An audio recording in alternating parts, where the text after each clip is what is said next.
तो हम कृष्ण लीला से चैतन्य महाप्रभु की लीला में जाएंगे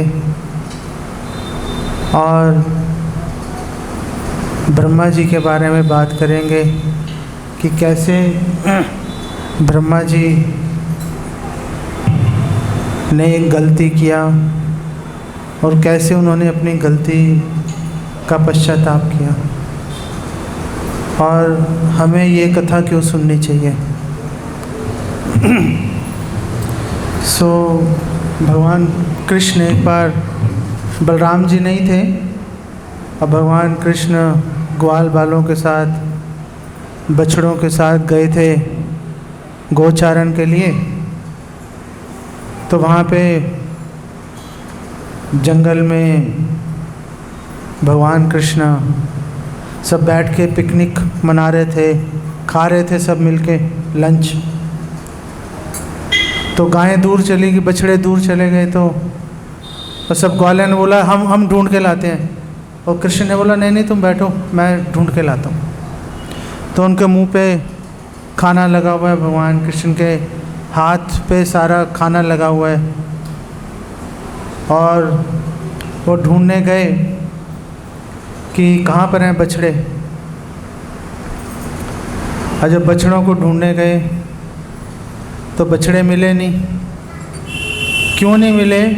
क्योंकि ब्रह्मा जी ने जब भगवान कृष्ण को खाते हुए देखा, सारे मुंह पे खाना लगाया, हाथ गंदे हो रहे हैं, तो उनको लगा ये भगवान नहीं हो सकते कृष्णा ये भगवान नहीं हो सकते।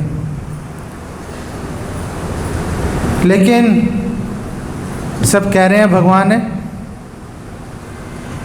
ब्रह्मा जी भी तो गए थे, देवकी जी वो कंस के कारागार में जब भगवान प्रकट हुए थे तो ब्रह्मा जी भी गए थे वहाँ पर सभी देवताओं के साथ में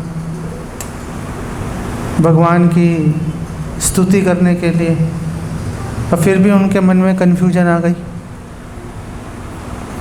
शंका आ गई मन में कि पता नहीं ये भगवान ऐसे थोड़े ना करते हैं। तो उन्होंने कहा अभी शंका का समाधान तो परीक्षा के साथ ही होगा। तो उन्होंने परीक्षा लेने के लिए वो बछड़े चुराए। अब भगवान कृष्ण बछड़े ढूंढते रहे, बछड़े मिले नहीं, वापस आए तो पीछे से ग्वाल बाल भी चुरा लिए। अब बछड़े भी गए, ग्वाल बाल भी चले गए। तो भगवान कृष्ण ने अपनी योग माया की शक्ति से सारे बछड़े और सारे ग्वाल बाल यथारूप प्रकट कर दिए। तो उस समय हमारे आचार्य ये प्रश्न उठाते हैं कि अब कितने हो गए, कितने सेट हो गए ग्वाल बालों और बछड़ों के, कितने हो गए? कौन बताएगा?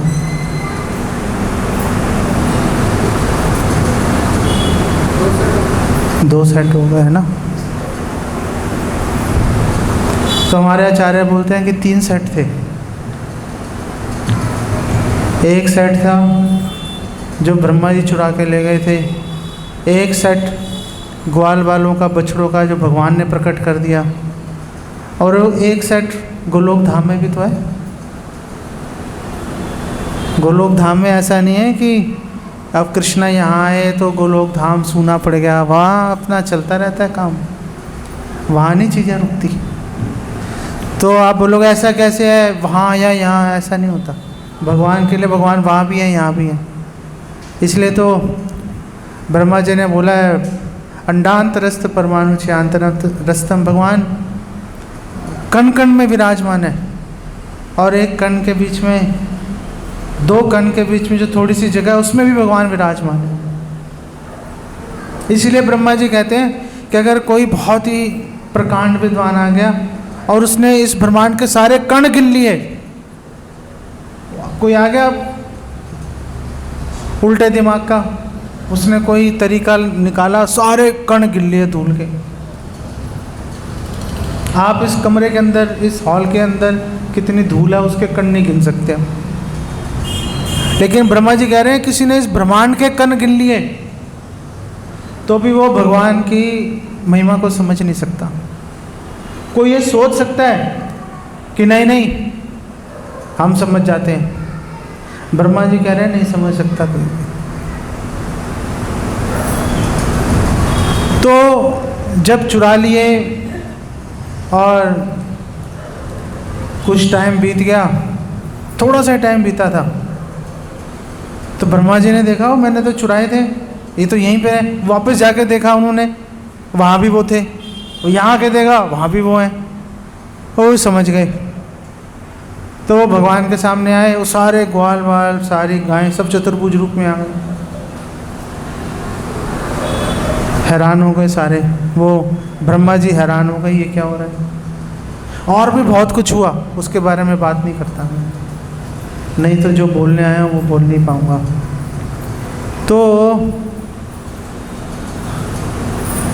तो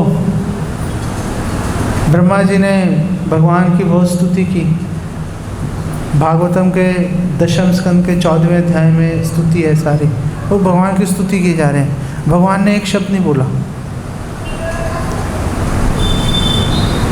और फिर ब्रह्मा जी ने बोला अच्छा आप अनुमति दे, मैं जाता हूँ।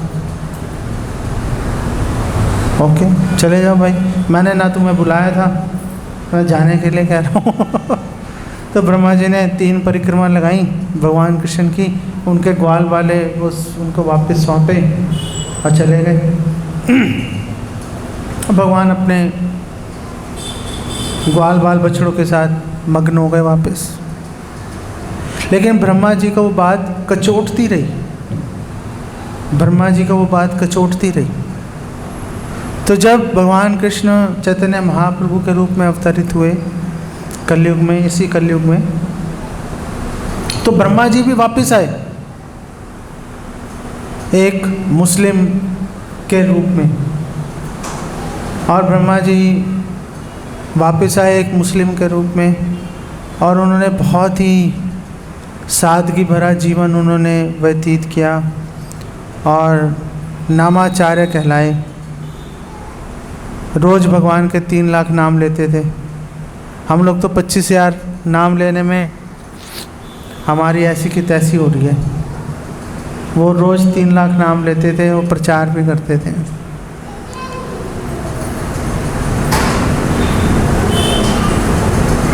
तो हरिदास ठाकुर, ब्रह्मा जी हरिदास ठाकुर बन के आए, तो भगवान ने एक तीर से कई निशाने साधे।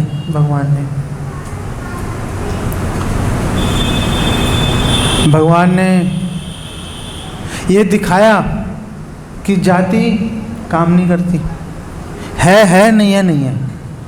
पैसा काम नहीं करता, है नहीं है नहीं है। दिमाग बुद्धि है नहीं है, काम नहीं। मनुष्य योनि है नहीं है, फर्क नहीं पड़ता।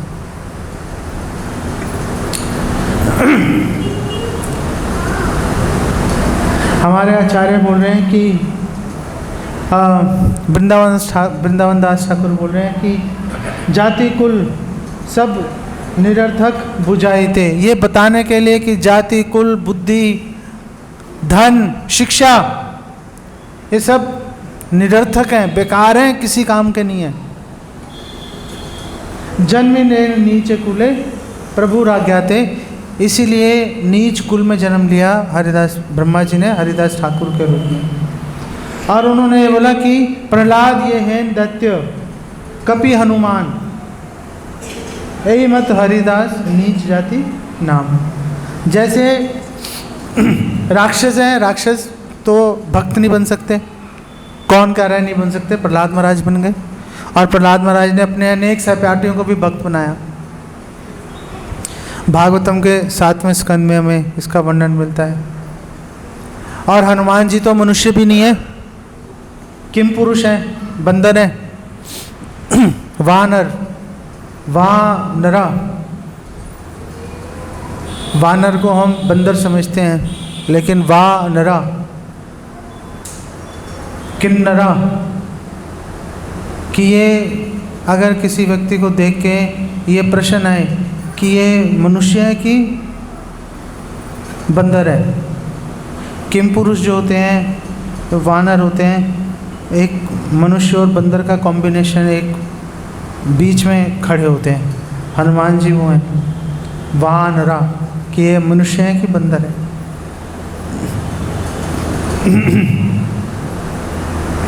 तो वो मनुष्य भी नहीं है हनुमान जी। फिर भी अगर दासत्व की बात की जाएगी तो जहाँ पे भगवान कृष्ण के दास हैं रक्तक पत्रक, ऐसे ही भगवान राम के दासों की बात की जाएगी तो हनुमान जी का ही नाम सबसे पहले आता है। नहीं,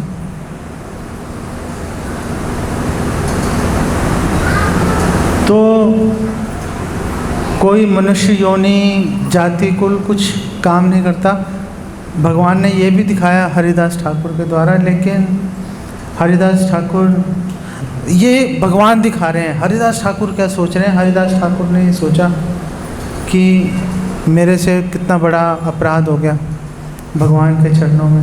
मैंने भगवान और उनके संगियों को अलग कर दिया, चाहे कुछ क्षण के लिए अलग किया, लेकिन मैंने अलग कर दिया था।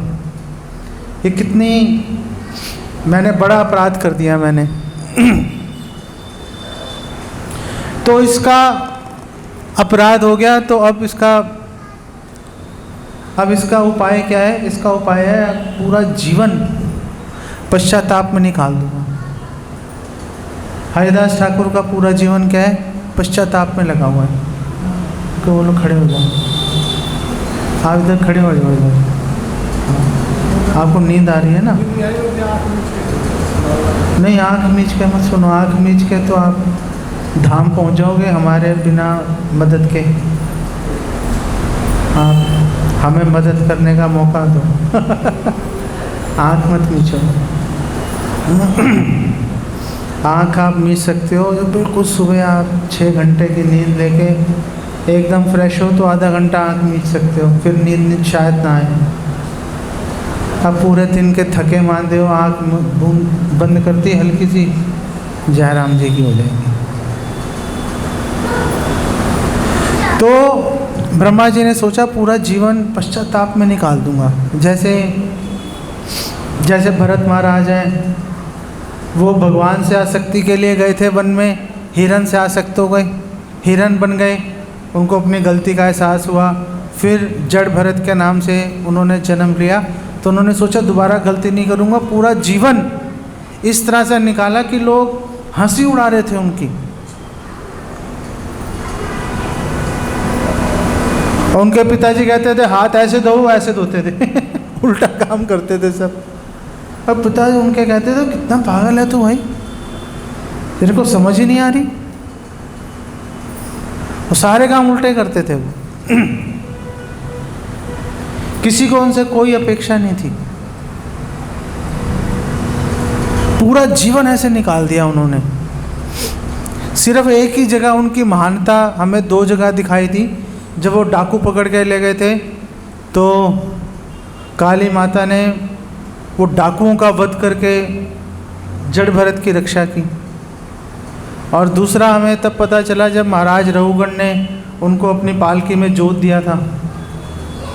और फिर जब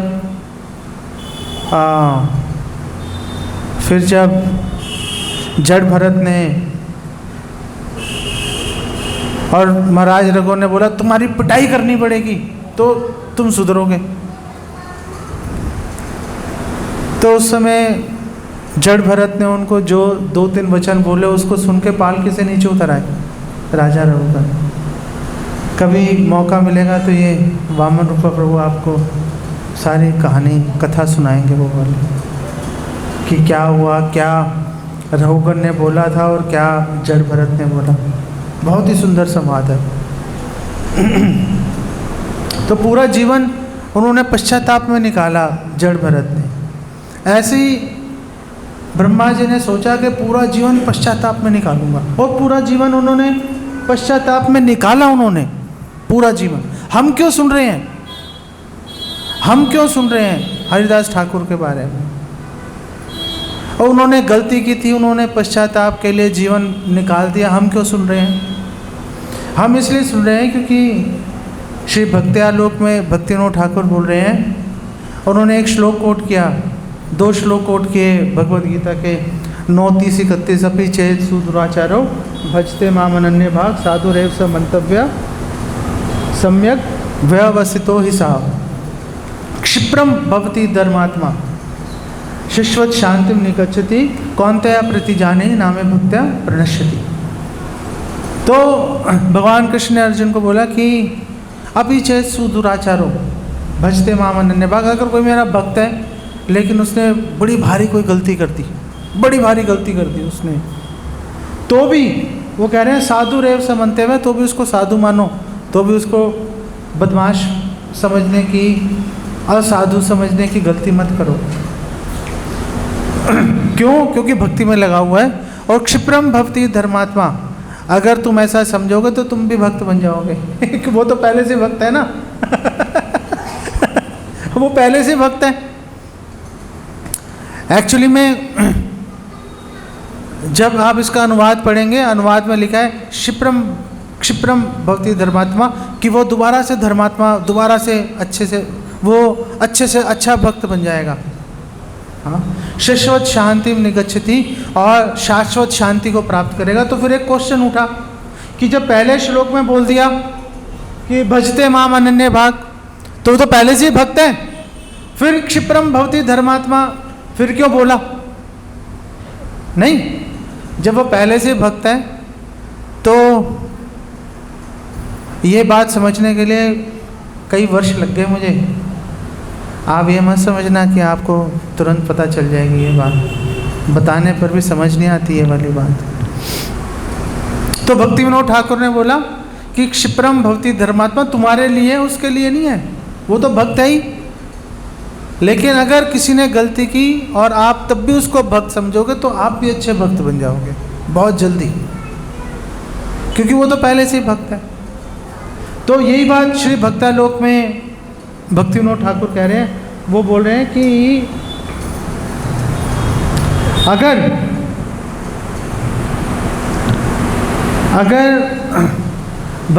अगर हरिदास ठाकुर के चरण चिन्हों पे कोई चलेगा कि उन्होंने एक गलती की थी ब्रह्मा जी के रूप में, लेकिन भक्त हैं वो, उनको भक्त मानते रहेंगे, तो हरिदास ठाकुर जी के चरण चिन्हों का अगर हम अनुसरण करेंगे तो हम भी बहुत जल्दी अच्छे भक्त बन जाएंगे और हमें भी शांति प्राप्त हो जाएगी। ठीक है, इसलिए हम ये बात सुनने की कोशिश कर रहे हैं। तो एक है, और दूसरी बात, अच्छा तो हरिदास ठाकुर पूरा जीवन उन्होंने लगा दिया भगवान का नाम लेने के लिए, पूरा जीवन लगा दिया, लेकिन और पूरा जीवन लगा दिया, और जब वो मुसलमान राजा ने हरिदास ठाकुर को बोला था कि बंद कर दो नाम लेना तो तुम्हारी जान छोड़ दूंगा, तो हरिदास ठाकुर ने बोला खंड खंड है देह या यदि प्राण, अगर मेरा शरीर के टुकड़े टुकड़े हो जाए, मृत्यु हो जाए, या यदि प्राण अगर मृत्यु हो जाए, तब वो आमी वदन लेना छाड़ी हरिनाम, तो भी हरिनाम लेना नहीं छोड़ूंगा, मारने मार दो, परवाह नहीं है मुझे।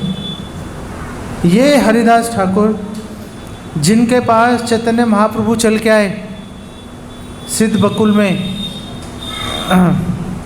पुरी के अंदर, अब आप लोग जा ही रहे हो वहाँ पे, उस जगह पे जाके देखेंगे हम, ये गए भी हुए हैं। वहाँ पे चैतन्य महाप्रभु ने पूछा था हरिदास ठाकुर से कि कैसे कल्याण होगा, तो हरिदास ठाकुर ने हरि नाम की महिमा गाई, जो भक्ति विनोद ठाकुर ने हरिनाम चिंतामणि नामक ग्रंथ में लिखी हुई है, बहुत ही सुंदर है। आप कभी पढ़ोगे दिल खुश हो जाएगा आपका। बंगाली में है, लेकिन उसकी हिंदी इंग्लिश में भी उसके अनुवाद मिलते हैं उसके। ऐसे हरिदास ठाकुर जो बोल रहे हैं कि शरीर के टुकड़े हो जाएं तो भी छोड़ूंगा नहीं हरि नाम लेना, तो भी हरि नाम लेना नहीं छोड़ूंगा। और जब महाप्रभु नवद्वीप में थे, और नवद्वीप में श्रीवास आंगन में, वहाँ भी जाएंगे आप लोग जिन्होंने टिकट बुक कराने के पैसे दे ही दिए, वहाँ भी जाएंगे जरूर। और वहाँ पर चैतन्य महाप्रभु ने अपना ऐश्वर्य दिखाया 21 घंटे तक सप्त प्रहरी लीला में, और सब भक्तों को आशीर्वाद दिया महाप्रभु ने। तो हरिदास ठाकुर को भी बुलाया और उन्होंने बोला कि वो मुसलमान नवाब के सैनिक जब तुम्हें पीट रहे थे, तो उन्होंने बोला कि जब वो तुम्हें पीट रहे थे तो मैं अपना सुदर्शन चक्र चलाना चाहता था उनको मारने के लिए, लेकिन सुदर्शन चक्र चला नहीं। सुदर्शन चक्र कभी विफल नहीं हो सकता। अगर भगवान ने सुदर्शन चक्र छोड़ दिया तो सामने वाला आदमी मर के रहेगा वो। लेकिन 2 बार ऐसा हुआ कि भगवान कृष्ण ने सुदर्शन चक्र छोड़ा, सुदर्शन चक्र गया ही नहीं उंगली छोड़ के उनकी, वहीं पर अटक गया। 2 बार ऐसा हुआ। तो एक बार हुआ जब जगाई मधाई ने नित्यानंद प्रभु प्रहार किया था। मधाई ने, मगर माथे से खून निकल रहा है, महाप्रभु का गुस्सा आ गया महाप्रभु को। उन्होंने सुदर्शन चक्र बुलाया और बोला गला काट दो। सुदर्शन चक्र गया नहीं।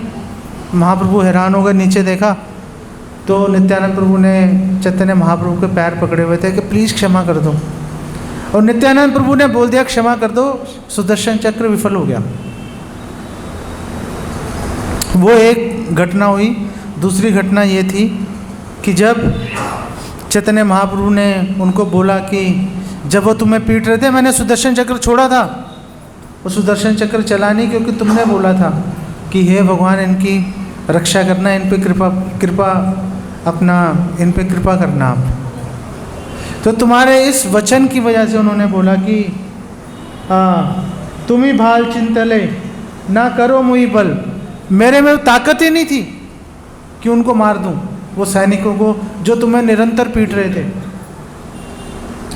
मोर चक्र तुमा लागी हैला विफल, विफल हो गया मेरा चक्र। तुम्हें बचाने के लिए चक्र छोड़ा था, विफल हो गया, चला ही नहीं। तो फिर क्या करूं? अब चक्र तो चला नहीं, तुम्हारी पिटाई भी हो रही है, देखी नहीं जा रही, तो क्या करूं? तो उन्होंने बोला कि काटी ते ना पारो तोर संकल्प ला गया। अब तुमने संकल्प कर लिया था, उसको तो मैं काट नहीं पाया। तुमने संकल्प कर लिया था कि इनका कल्याण होके रहेगा, जो मुझे पीट रहे हैं उनका कल्याण हो। हम तो नहीं सोचते। अभी आप में से किसी को भी अभी आप बोलो एक गाली दे दूं, आप लोग दोबारा शक्ल भी नहीं देखोगे। आप बोलोगे अब भैया दोबारा नहीं इसके पास आएंगे, लेकिन वो पिट रहे हैं और उनके कल्याण की भावना से कल्याण की भावना कर रहे हैं।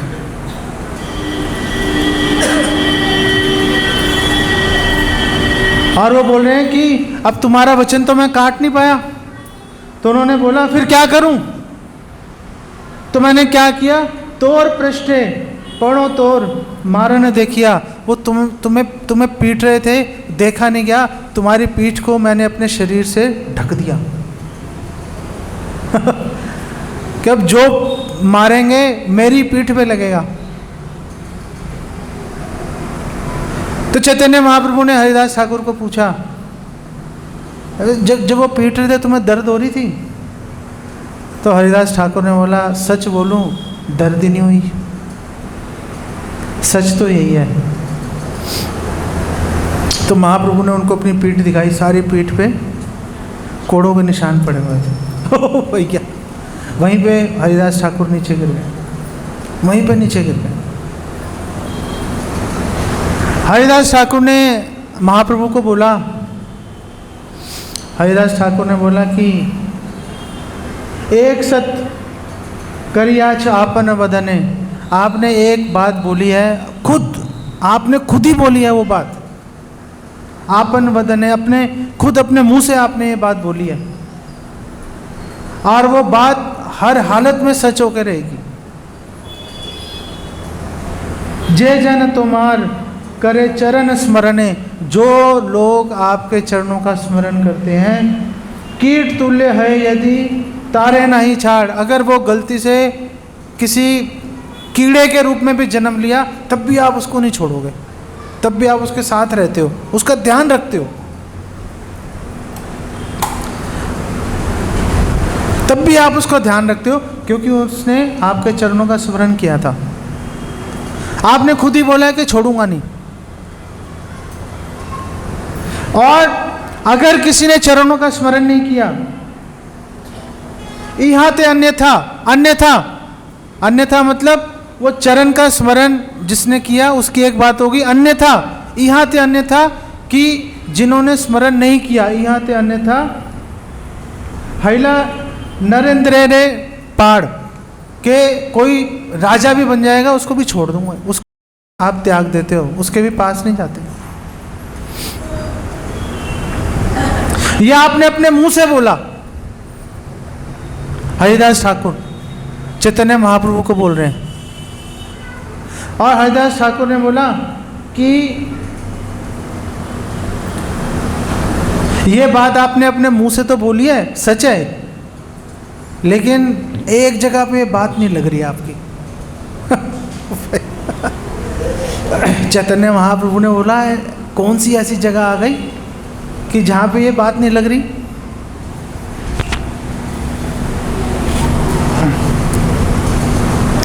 ऐसी कौन सी जगह आ गई? तो हरिदास ठाकुर ने बोला कि मैं तो आपके चरण स्मरण कर नहीं रहा, फिर भी आप मुझे नहीं छोड़ रहे। नहीं कि जो आपके चरण स्मरण करेगा वो कीड़े के रूप में भी जन्म लेंगे तो भी आप उसका साथ नहीं छोड़ोगे। ये बात सही है, लेकिन मैं तो कर नहीं रहा, फिर भी आप मेरा साथ नहीं छोड़ रहे, फिर भी आप मुझ पे दया किए जा रहे हो। ये वाली बात समझ नहीं आ रही। हरिदास ठाकुर बोल रहे हैं, रोज 3 लाख नाम ले रहे हैं, रोज।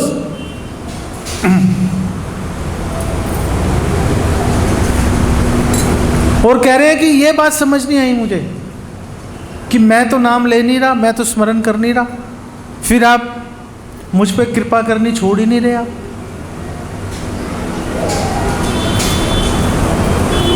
वो प्रहलाद महाराज ने स्मरण किया, द्रौपदी ने स्मरण किया, गजेंद्र ने स्मरण किया, आपने कृपा की, मैं तो कर ही नहीं रहा, फिर भी आप कृपा किए जा रहे हो। हरिदास ठाकुर ये बात बोल रहे हैं, 3 लाख नाम लेने वाला आदमी।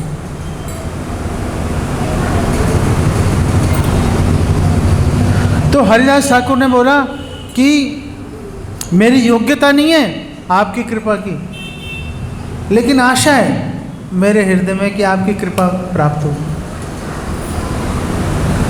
तो चैतन्य महाप्रभु ने पूछा कि अच्छा ये कैसे पता चलेगा तुम्हें कि तुम पर कृपा हो गई है? ये कैसे पता चलेगा कि तुम पे कृपा हो गई? तुम्हें ये कब विश्वास होगा कि तुम पे कृपा हो गई? तो हरिदास ठाकुर ने बोला कि मुझे पता चलेगा कि मुझ पे कृपा हो गई है जब तुम्हारा चरण भजे ये सकल दास, जितने भक्त हैं जो आपके चरणों का स्मरण कर रहे हैं, जितने भी भक्त हैं, तार अवशेष येन है मोरा ग्रास, अगर उनका जूठा, उनकी जूठन मुझे मिलेगी अगर, तो समझ जाऊंगा आपकी कृपा हो गई मेरे पे, तो समझ जाऊंगा।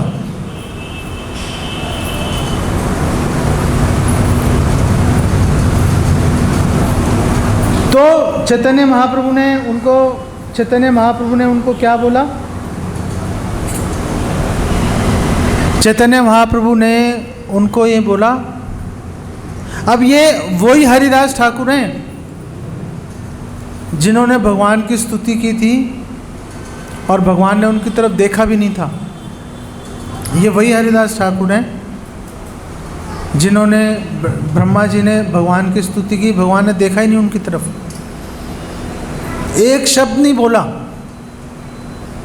और वही भगवान उन्हीं ब्रह्मा जी को हरिदास ठाकुर के रूप में क्या बोल रहे हैं? तो चैतन्य महाप्रभु कह रहे हैं, ए मोर दे हैते तुम्ही मोर बड़, कि तुम्हारा जो शरीर है मेरे शरीर से ज़्यादा महत्वपूर्ण है। तुम्हारा शरीर मेरे शरीर से ज़्यादा महत्वपूर्ण है। तुम्हारे ये जाति से ही जाति मोर दड़। दड़ का मतलब इसमें कोई शंका नहीं है कि जो तुम्हारी जाति है मेरी भी वही जाति है। अगर कोई बोलेगा कि हरिदास ठाकुर नीच कुल के हैं, तो चैतन्य महाप्रभु कह रहे हैं मैं भी नीच कुल का ही हूँ फिर,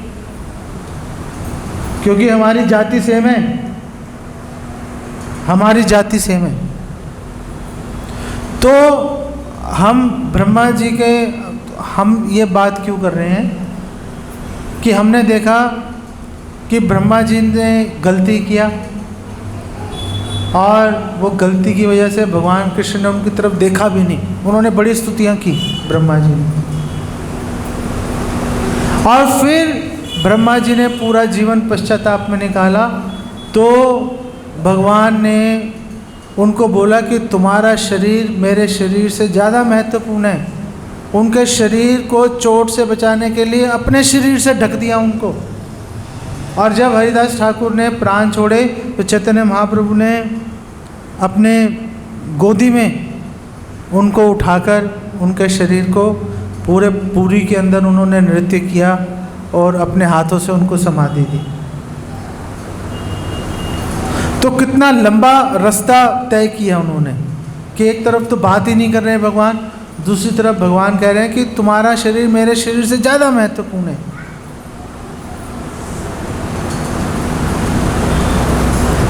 ये हमारे लिए बात इसलिए महत्वपूर्ण है क्योंकि हम भी भगवान को छोड़ के यहाँ पे आ गए। भगवान ने कहा कि तुम मेरे साथ रह रहे हो, रहते रहो भाई चुपचाप। आपने बोला नहीं, मैंने भी बोला मैं भी आपके साथ ही था। हमने बोला कि नहीं जी हम तो अलग जाके करेंगे। भगवान ने बोला ओके फाइन, वो मैंने एक भौतिक संसार बनाया, आप जाओ वहाँ पे आप अलग से सुख भोगने का प्रयास कीजिए। हम सारे यहाँ पे आ गए। तो अब हमारा क्या कर्तव्य है? अब हमारा कर्तव्य है कि पूरा जीवन पश्चाताप में लगा दें। अब हमारा कर्तव्य है पूरा जीवन पश्चाताप करें कि हमने भगवान को कैसे छोड़ के आ गए। भगवान कह रहे हैं मत जाओ, हमने कहा नहीं जाके रहेंगे। अभी पीछे किसी ने मेरे को एक व्हाट्सएप पे मैसेज भेजा, एक खबर थी कि एक वो लड़की ने, आज ये भी बहुत चल रहा है ना आजकल, वो घर से भाग के शादी कर ली उसने। तो वो घर से भाग के शादी कर ली तो उसके जो पिताजी हैं उसके पीछे नहीं गए उसको मनाने के लिए। उन्होंने जीते जी उसका सारा है श्राद्ध कर दिया उसका जीते जी उसका श्राद्ध कर दिया। अब वही खत्म हो गया।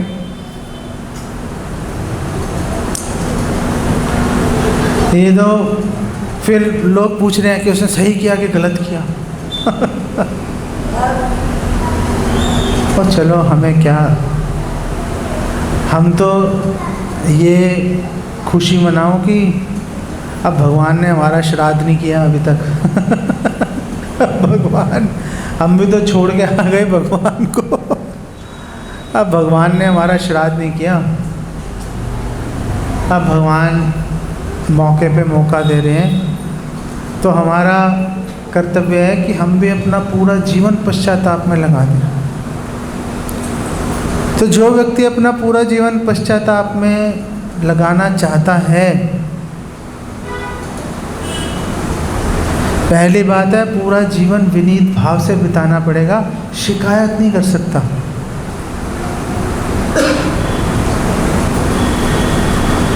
कि देखो मुझे कितनी प्रॉब्लम्स आ रही हैं, मेरा काम ठीक नहीं चल रहा, समाज में सम्मान नहीं मिल रहा, घर वाले कहना नहीं मानते,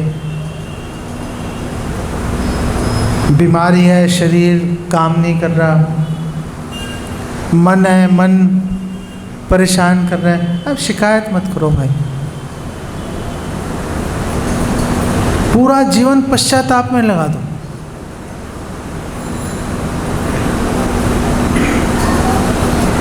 जो लोग आपको अपमानित कर रहे हैं, जो लोग आप पे अत्याचार कर रहे हैं, भगवान को उनके लिए भी प्रार्थना करो। भगवान को प्रार्थना करो, हे भगवान आप इन पे प्लीज़ अपनी कृपा आप बना के रखिए। प्रार्थना करो उनके लिए भी भगवान से। ये प्रार्थना करना इसलिए भी ज़रूरी है कि अगर किसी ने आपको परेशान किया, आपको तंग किया और आप तंग हो गए, तो तंग होने का मतलब है माइंड आपका अब डिस्टर्ब हो गया। अब आपका मन जो है वो मन से सुख और शांति चली गई। जब मन से सुख और शांति चली जाएगी, भगवान का नाम कैसे लोगे? भगवान का नाम लेने के लिए मन शांत होना चाहिए। और मन शांत तब होगा जब आप ये सोचोगे, जैसे ही आपने ये सोच लिया कि मुझे तो ये भी मिलना चाहिए था, मुझे तो ये भी मिलना चाहिए था, जैसे ही हम ये सोचेंगे और हमें वो चीज़ नहीं मिलेगी, हमारा मन परेशान हो जाएगा। लेकिन अगर हम ये सोचेंगे कि हम तो किसी योग्य है ही नहीं, हमें तो प्रसाद भी ठीक से नहीं मिलना चाहिए, हमें कोई सम्मान नहीं मिलना चाहिए, क्योंकि हमने इतने गलत काम कर रखे हैं, जो कि कर ही रखे हैं। इतने विनीत भाव से अगर हम जीवन व्यतीत करेंगे, सबको सम्मान देंगे और व्यक्तिगत सम्मान की आशा नहीं रखेंगे,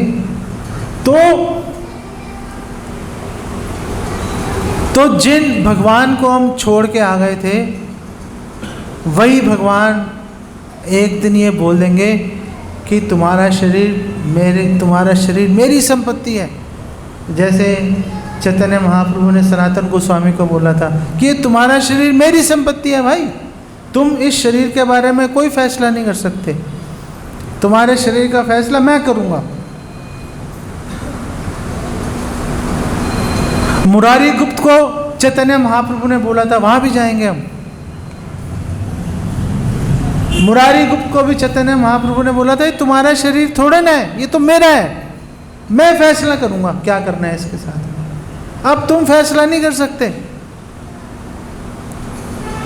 लेकिन भगवान ये बात बोल सकें, उसके लिए बहुत अधिक दीनता, विनम्रता, बहुत अधिक पश्चाताप की बुद्धि हमें रखने की आवश्यकता है। अगर हम अपने हृदय में पश्चाताप का भाव लेके आएंगे कि भगवान को छोड़ के आ गए, अगर हम हृदय में पश्चाताप का भाव लेके आएंगे कि देखो भगवान याद ही नहीं आ रहे, हरिदास ठाकुर भूल ही नहीं रहे थे, फिर भी कह रहे थे मैं स्मरण ही नहीं कर पा रहा आपको, हम तो कर ही नहीं पा रहे।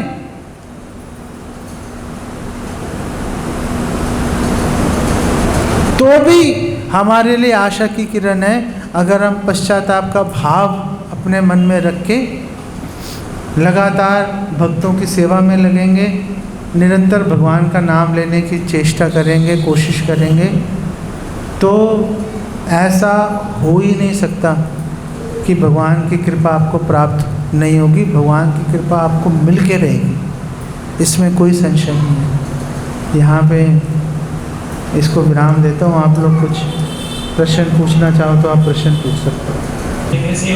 अगर पश्चाताप करेंगे तो फिर भगवान का नाम कैसे लेंगे? अपराध बोध आ जाएगा मन में। तो इसका उत्तर हरिदास ठाकुर ने दिया था, मैंने एक लाइन बोली थी। तो हरिदास ठाकुर ने बोला कि मेरे में योग्यता नहीं है, लेकिन आशा है। आशा है कि मुझ में योग्यता नहीं है, लेकिन आप मुझ पर कृपा करना नहीं छोड़ेंगे, आप श्राद्ध नहीं करोगे मेरा। वो आशा की किरण है। इसको टेक्निकली इसको बोलते हैं आशा बंध। आशा बंध कि हमें आशा है, वामन है चांद हाथ, कि हम कद हमारा इतना सा है, वो चांद हो रहा, और कोई लंबा होगा 6 फुट का, वो भी चांद को हाथ नहीं लगा सकता, हम तो 2 फुट के हैं, हमारे लिए तो और मुश्किल है चांद को हाथ लगाना। नरोत्तम दास ठाकुर बोल रहे हैं, वामन है चांद हाथ, विधि की साथ पूरा बेअमार, कि क्या कभी हमारी भी इच्छा पूरी होगी? क्या हमारी भी इच्छा पूरी होगी? तो ये आशा, ये जो आशा है कि भगवान हम पे कृपा अवश्य करेंगे, ये जो आशा है, ये आशा एक भक्त के जीवन को बना के चलती है। इस आशा के सहारे एक भक्त अपने हृदय में ग्लानि भी लेके चलता है और साथ में भगवान की कृपा याचना के लिए निरंतर साधना भजन में भी लगा रहता है।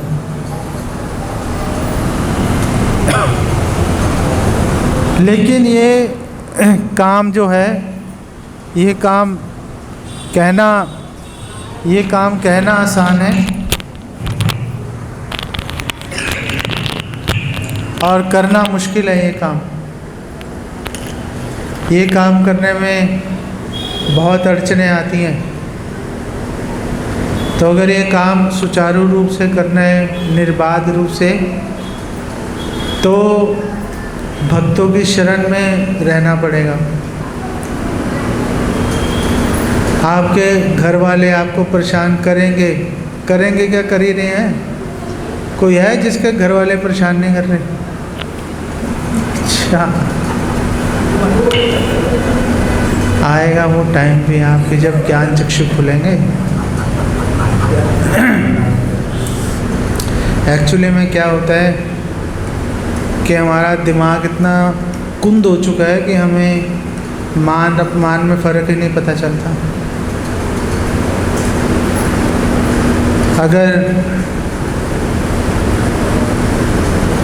अगर हमने बच्चे को बोल दिया, तो भाई ज़रा वो बिजली का बिल जमा करा दियो, अरे कल करा दूँगा, ये अपमान है? हमें लगता ही नहीं अपमान है। हम बोलते हैं अच्छा ठीक है यार कल करा दियो भाई। हम तो तब भी उसके एहसानमंद बने रहते हैं। अरे भाई तेरे को बोला है, काम होके रहेगा, बात ख़त्म हो गई। बड़ों की बात काट कैसे सकते हैं? लेकिन हमारा दिमाग इतना चल चुका है कि हम ये सोचते हैं, ओ देखो भैया कल जमा करा देगा, कितना अच्छा बच्चा है। और फिर हम पास पड़ोस में अपने बच्चे का गुणगान भी करते हैं, बड़ा कहने वाला है हमारा बच्चा, बड़ा कहने का है। हमारी बात टालता ही नहीं, वो टाल तो दी, और कैसे टालेगा? और क्या गोली मार के टालेगा क्या? तो हम अपमान को अपमान समझते नहीं हम। वो भी अच्छा है अगर आपने अपमानित समझ लिया तो फिर तो यहाँ आप रहोगे, यहाँ वो रहेगा, वो तो रहेगा ही रहेगा, आप ही भागना, आपको ही भागना पड़ेगा आपसे। ये भी बात है। वो तो कहेगा भाई मैं कहाँ जाऊँ, मैं तो यहीं रहूँगा, आप जाओ जहाँ पे जाना, आपका टाइम हो गया। तो आपको ही जाना पड़ेगा। अपमानित, ये भी ख़त्म हो गया आपका सहन, चलेगा ये? तो हर क्षण अपमानित हो रहे हैं हम अपने घर में, वो तो हम जाके किसी को बोलते नहीं। तो चलो समाज में मान सम्मान बना रहता है, लेकिन हम यहाँ पे आए कैसे थे?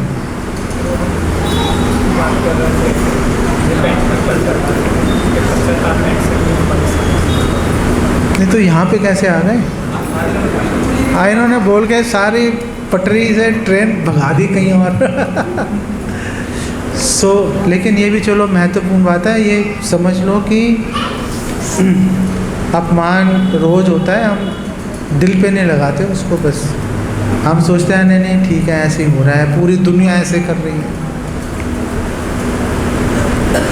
सो घर में अपमानित हो रहे हो, भक्तों की डांट सहना सीखो। भक्तों की डांट सहना सीखोगे तो दुनिया भर की प्रॉब्लम चलती रहेंगी, भगवान का नाम नहीं छूटेगा। मेरे कहने का मतलब ये है, आशा की किरण आपके हृदय में टिमटिमाती रहेगी कि हाँ भगवान की कृपा प्राप्त होगी। उस सहारे आपकी गाड़ी चलती रहेगी, उस सहारे। और दूसरा प्रश्न क्या है आपका? सेकंड क्वेश्चन मेरे पास क्यों नहीं चल रहा था ये? अच्छा, कि जैसे आपने बताया कि हरिदास ठाकुर वहाँ से आए कृष्ण लीला से, तो उन्हें इस बात की रिमेम्बरेंस थी कि वो भगवान को छोड़कर भगवान के प्रति अपराध करते हैं, पर कई मेरे जैसी सामान्य जीवात्मा इस बात का स्मरण उसे है नहीं कि वो क्या गलत काम करके आए। वो तो इन वर्ष जो अभी लाइफ जी रहा है उसमें भी इतने पाप करके बैठा है कि वो उसे भी भूल बैठा है। तो इतना भगवान को याद रखना उस पाप के लिए जब भगवान के सामने था, उसको कहाँ से कैसे कष्ट हो रहा है। हरिदास ठाकुर ने तो एक गलती करी और वो हरिदास ठाकुर ने वहाँ पे पूरा जीवन पश्चाताप किया एक गलती का। पर मैं यहाँ पे इस जीवन में इतने पाप कर चुका हूँ कि उस पाप को ही नहीं याद रख पा, तो भगवान के प्रति मेरा क्या है उसको कहाँ तक मैं जस्टिफाई करता हूँ। देखो, कोई भी हम पाप कार्य करते हैं वो भी भगवान का अपमान ही है। पहली बात ये समझो, भगवान ने शास्त्र दिए, शास्त्रों में विधि विधान दिए, क्या करना चाहिए क्या नहीं करना चाहिए, और क्यों दिए भगवान ने विधि और निषेध। सर्वे विधि निषेधासुर एतयोर एव किंकरा कि सततम समर्थम विष्णु विस्मर्तव्यो न जातुचित, कि सदैव भगवान का स्मरण करो और कभी उनको भूलो नहीं। सर्वे विधि निषेधासुर एतयोर एव किंकरा, ये सारे विधि और निषेध इस दो नियमों के किंकर दास हैं कि हमेशा भगवान को याद रखो और भगवान को भूलो नहीं। तो जब हम पाप करते हैं तो वो पाप करना मतलब जो भगवान ने शास्त्रों में विधि विधान दिए हैं हम उसका उल्लंघन कर रहे हैं, तो भगवान का अपमान हो गया ना। तो ऐसा नहीं है कि हमने एक ही बार अपमान किया भगवान का छोड़ के आ गए, लगातार हम अपमान करने में लगे हैं हम भगवान का।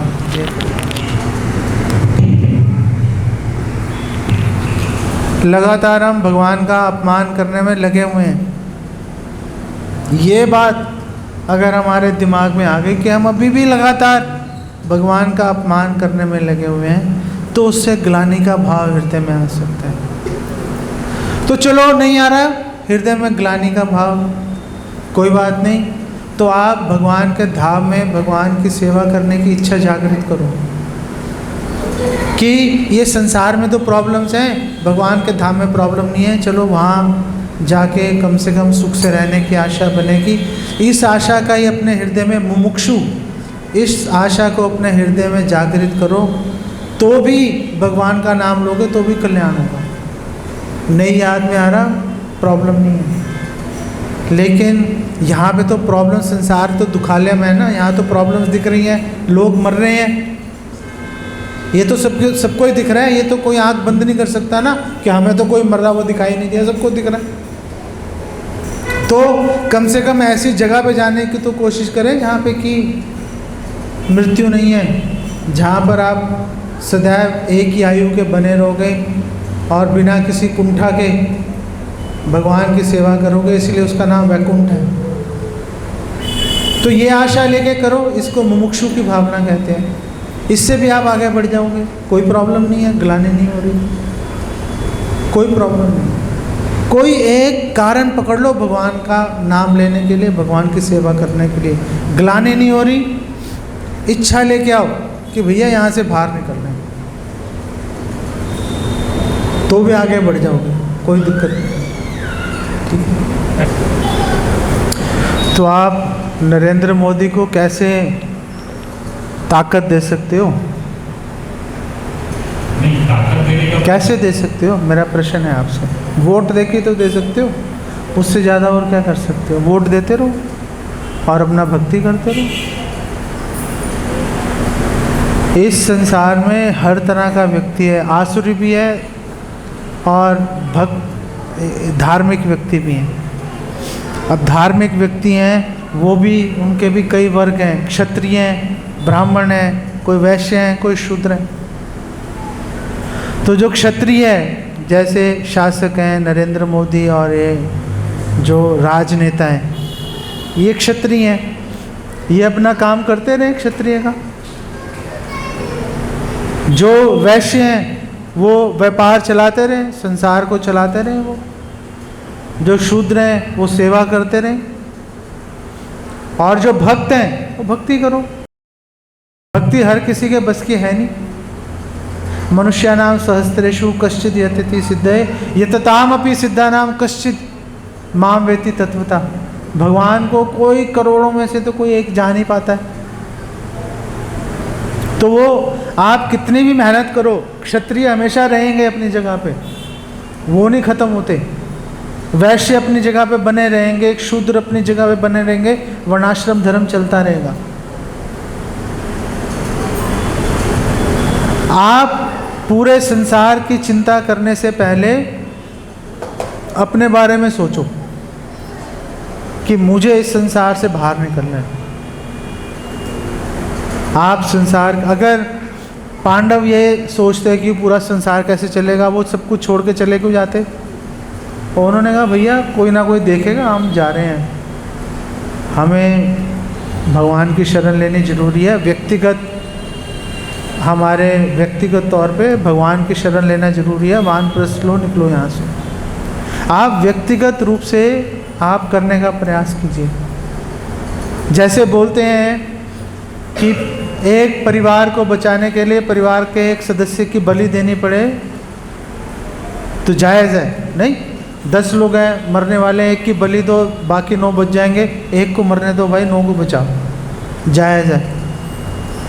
एक शहर को बचाने के लिए एक परिवार की बलि देने पड़े, कोई नहीं। पूरी धरती को बचाने के लिए एक देश की बलि देने पड़े, कोई प्रॉब्लम नहीं है। लेकिन अपने आप को बचाने के लिए पूरे संसार की बलि देनी पड़े, दे दो भैया, क्योंकि आप महत्वपूर्ण हो। आत्मा के रूप में आप बहुत कीमती हो। लोग तो समझ ही नहीं रहे हम शरीर नहीं है, आत्मा है। जो समझ रहा है और समझने का प्रयास कर रहा है कि हम शरीर नहीं आत्मा है, आत्मा भगवान का अंश है, भगवान की सेवा करना उसका कर्तव्य है, जो ये बात समझने की कोशिश कर रहा है उसके लिए पूरे संसार की बलि दी जा सकती है। वो व्यक्ति इतना महत्वपूर्ण है। आप सब लोग व्यक्तिगत रूप से इतने महत्वपूर्ण हो। आप लोग जब 1932 में श्रीला प्रभुपाद पहली बार अपने गुरु से मिले थे, तो श्रीला प्रभुपाद ने यही तो प्रश्न किया था कि अभी पहले एक बार अंग्रेजों से तो आज़ाद हो जाएं, फिर करेंगे भक्ति। तो श्रीला भक्ति सिद्धांत सरस्वती ठाकुर ने बोला, एक आएगा एक जाएगा। पहले मुसलमान आए, मुसलमान गए, अंग्रेज आ गए, अंग्रेज जाएंगे, कोई और आ जाएगा, वो चलता रहेगा ड्रामा ये। आप भक्ति करो, भक्ति रुक नहीं सकती। भक्ति इतनी अर्जेंट है, इतनी भयंकर ज़रूरत है भक्ति की कि वो इंतज़ार नहीं कर सकती कि राजनैतिक स्थिति ठीक हो जाएगी, देश सुरक्षित हो जाएगा आपका तो करेंगे। नहीं ज़रूरत इसकी, जो हो रहा है होने दो। आप भक्ति के प्रति अपना जितना पूरा दम लगा के भक्ति करो। अगर आप फिर भी ये सोचते हो कि नहीं हमें कुछ करना चाहिए, आप वोट दे दो, बात ख़त्म हो गई। 5 साल में 2-3 बार वोट देने होते हैं, जाके दे आओ। एक राज्यसभा का, लोकसभा का, एक MCD के जो 3 बार वोट दे आओ, बात ख़त्म करो। उसके अलावा कुछ सोचने की ज़रूरत नहीं है। उसके अलावा कुछ सोचोगे तो परेशानी का सबब है। तो अगर आप क्षत्रिय हो क्या? आप क्षत्रिय नहीं हो तो फिर युद्ध की बात क्यों कर रहे हो? आप क्षत्रिय कलयुग में तो सारे वैसे ही शूद्र हैं, कलो शूद्र संभवा। तो जो क्षत्रिय स्वभाव का है वो अपना काम कर रहा है, आप क्षत्रिय नहीं हो। अगर आप क्षत्रिय, सॉरी,